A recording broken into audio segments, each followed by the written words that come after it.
Hi hello welcome to Andhraprabha. నేను తేజస్వి. నవ్వే వాళ్ళు నవ్వని, ఏడ్చే వాళ్ళు ఏడవని, పొగిడే వాళ్ళు పొగడని, తిట్టే వాళ్ళు తిట్టని, ఐ డోంట్ కేర్ అనే వర్డ్స్కి పర్ఫెక్ట్ ఎగ్జాంపుల్గా నిలిచాడు పల్లవి ప్రశాంత్.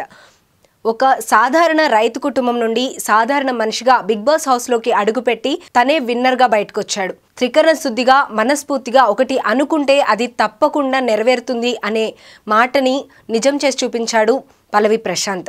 మొత్తానికైతే పల్లవి ప్రశాంత్ మొదటగా తన కెరియర్ ప్రారంభించినప్పుడు ఒక నార్మల్ రైతుగా ఉన్నాడు.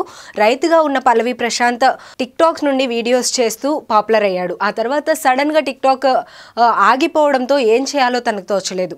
అయితే అప్పుడే తనకి ఒక వే అయితే కనిపించింది. అదే యూట్యూబ్, అలాగే ఇన్స్టాగ్రామ్, ఫేస్బుక్. కానీ ఇందులో వీడియోస్ అప్లోడ్ చేయాలి అంటే వీడియోస్ చేయాలి, ఆ తర్వాత వాటిని ఎడిట్ చేయాలి, ఆ తర్వాత అప్లోడ్ చేయాలి. ఈ ప్రాసెస్ అంతా చేయాలంటే తన దగ్గర ఉన్న ఎక్విప్మెంట్తో ఇదంతా కూడా పాసిబుల్ అవ్వదు. సో అప్పుడే నేను ఒక మొబైల్ కొనుక్కోవాలి అని చెప్పి తను దాచుకున్న డబ్బుతో ఒక ఫోన్ అయితే కొనుక్కోవాలి అని చెప్పి తన ఫ్రెండ్ ద్వారా మొబైల్ కొనుక్కోవాలి అనుకున్నాడు. కానీ అతను మోసం చేయడంతో దాదాపు చనిపోయే స్టేజ్ వరకు వెళ్ళాడు పల్లవి ప్రశాంత్. కానీ ఇతని బాధని వాళ్ళ నాన్నగారు కూడా అర్థం చేసుకొని ఇతని మీద ఉన్న నమ్మకంతో ఒక ఐఫోన్ అయితే తనకు కొనిచ్చారు. ఆ మొబైల్నే ఒక ఆయుధంగా, ఒక అస్త్రంగా మలుచుకొని అందులోనే వీడియోస్ చేస్తూ వాటిని ఎడిట్ చేసి యూట్యూబ్లో అలాగే ఇన్స్టాలో కూడా రీల్స్ చేస్తూ అప్లోడ్ చేసి లక్షల్లో ఫాలోవర్స్ అయితే సంపాదించుకున్నాడు. 2022లో తను యూట్యూబ్ ఛానల్ని స్టార్ట్ చేశాడు. 2023 వచ్చేటప్పటికి దాదాపు 300K ఫాలోవర్స్ అయితే తను సంపాదించుకోగలిగాడు. అన్న మళ్ళొచ్చిన అలాగే రైతు బిడ్డనన్న అంటూ ఇంట్రడక్షన్ అయితే ఇవ్వడం మొదలుపెట్టాడు. తన సైన్ అయిపోయింది అదైతే మొత్తానికి వచ్చేటప్పటికి.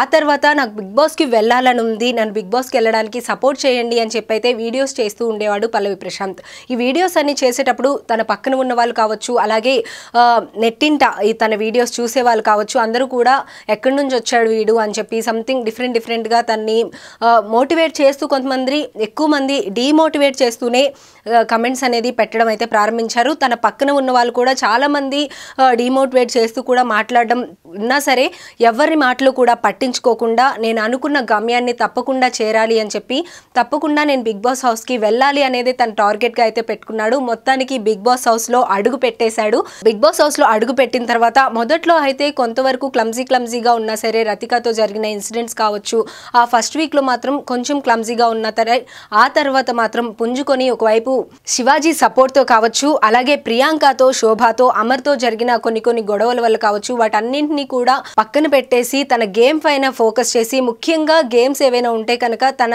టాలెంట్తో ఆ గేమ్స్ అన్ని కూడా పర్ఫెక్ట్గా ఆడి, మరోవైపు మెంటల్ సపోర్ట్ కావచ్చు అదంతా కూడా శివాజీ గారి నుండి రావడంతో చక్కగా తనైతే బిగ్ బాస్ టైటిల్ వరకు అయితే చేరుకున్నాడు.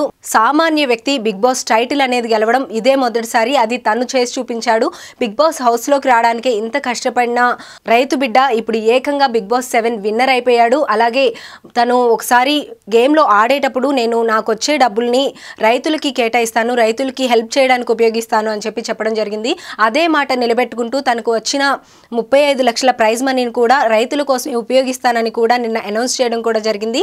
అలాగే ఒక జ్యువెలరీ కూడా బిగ్ బాస్ అనేది గిఫ్ట్గా ఇవ్వడం జరిగింది. ఆ గిఫ్ట్ని వాళ్ళ మదర్కి, అలాగే ఒక బ్రెజా కార్ని కూడా బిగ్ బాస్ విన్నర్కి ఇవ్వడం జరిగింది. ఆ కార్ని వాళ్ళ నాన్నగారికి ఇస్తాను, మిగిలిన 35 లక్షలు కూడా రైతులకి కోసం హెల్ప్ చేయడానికి ఉపయోగిస్తాను అని చెప్పి రైతు బిడ్డ పల్లవి ప్రశాంత్ అయితే చెప్పడం జరిగింది. మొత్తానికైతే ఒక సామాన్య వ్యక్తిగా తన కెరియర్ని ప్రారంభించి బిగ్ బాస్ 7 విన్నర్ అయితే అయిపోయాడు. So congratulations to Pallavi Prashanth. Keep watching Andhraprabha.